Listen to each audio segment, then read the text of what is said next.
सरदारों के 12 बज गए हैं। 12 बजे के पीछे की कहानी क्या है? कुछ कुछ लोगों को ये पता है कि सरदारों के 12 बजने के पीछे का इतिहास क्या है। आज भी देश की पार्लियामेंट के अंदर कुछ लोग सरदार एमएलए को ये कहकर तंग कर रहे, सरदार के 12 बज गए तुम सभी बैठ जाओ, सरदार के 12 बज गए तुम सभी बैठ जाओ। ये वीडियो तो आपने देख ही लिया है। अब मैं आपको सरदार के 12 बजने का इतिहास क्या है ये बताने वाला हूँ। एक समय था जब नादिर शाह ने भारत के ऊपर हमला किया। नादिर शाह पर्सिया का सम्राट था, वहां का मुगल शासक था। उसने भारत की तरफ आक्रमण किया, कूच की। जिस समय उसने भारत की तरफ कूच की थी, उस समय भारत के अंदर जो सरदार सिख थे, यह अपनी छोटी छोटी टुकड़ियां बनाकर देश के अंदर कई अलग अलग हिस्सों में बटे हुए थे, रह रहे थे, पंजाब की सुरक्षा कर रहे थे।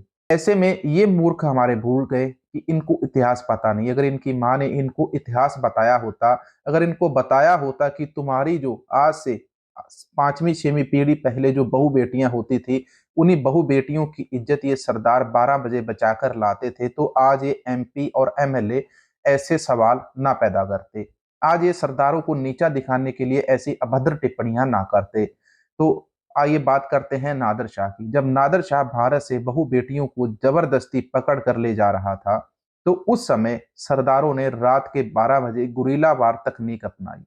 सरदारों को पता चला कि नादिर शाह दिल्ली से लूट करके वापस जा रहा है। इसने भारत का सोना भी चुराया, पैसा भी चुराया और भारत की खूबसूरती को भी अपने साथ लेकर जा रहा है। एशिया में सबसे खूबसूरत लड़कियां उस समय भारत के अंदर ही थी। तो भारत से उस समय ये लड़कियों को, लोगों की, महिलाओं को, किसी की पत्नी को, जिसको भी इन्होंने देखा तो इन्होंने जबरदस्ती उठा लेना है, उठाकर ये साथ में ले चलते थे। ये गजनी के बाजार में जाके उन लड़कियों की तस्करी करते थे। नादिर शाह कोई अच्छा नहीं था, ये बहुत ही बड़ा कमीना और पापी शासक था। ये यहाँ से भारत की लड़कियों को उठाकर ले जाता, पैसा लूट लेता, धन लूट लेता, बहु बेटियों को ले जाता और गजनी के बाजार में एक एक टके के ऊपर उन बहु बेटियों को बेचता था। अब सरदारों को इस चीज का पता चल गया, तो सरदारों ने व्यूहबंदी बनाई। उन्होंने स्कीम बनाई कि रात के 12 बजे इनके कैंप के ऊपर हमला करेंगे। रात के 12 बजे का जिक्र क्यों आता है ये भी जान लीजिए। उस समय सरदारों की जो फौजी टुकड़ियां थी, जहां जो सरदार थे, वो अलग अलग छोटे छोटे हिस्सों में बटे हुए थे और जंगलों में रहकर गुजारा कर रहे थे। तो जंगलों में रहते हुए उनकी गिनती कम थी, लेकिन उनका हौसला 1.25 लाख से 1 लड़ाऊ वाला था। तो इसलिए उन्होंने रात के समय प्रोग्राम बनाते थे कि रात के समय दुश्मन को गिनती का आभास नहीं होगा और हमें दुश्मन की गिनती का पूरा आभास होगा। तो रात के समय गुरीला वार टेक्निक अपनाते हुए उन्होंने दुश्मन के कैंपों के ऊपर, जहां पर भी रात को जाके नादिर शाह रुकता, सरदारों को इसकी खबर पता चल जाती कि आज उस जगह उसने अपना पड़ाव या डेरा डाला है। तो नादिर शाह के उस कैंप के ऊपर हमला करते सरदार रात के 12 बजे। उस समय वहां से भारत की बहु बेटियों को वो छुड़ा कर लाते।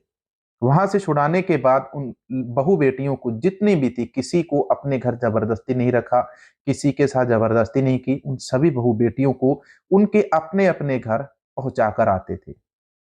जिस घर से बहु बेटियों को किडनैप किया जाता था, जिसका जितना पैसा था, सोना था, उन सभी को वो सारी चीज वापस करते थे।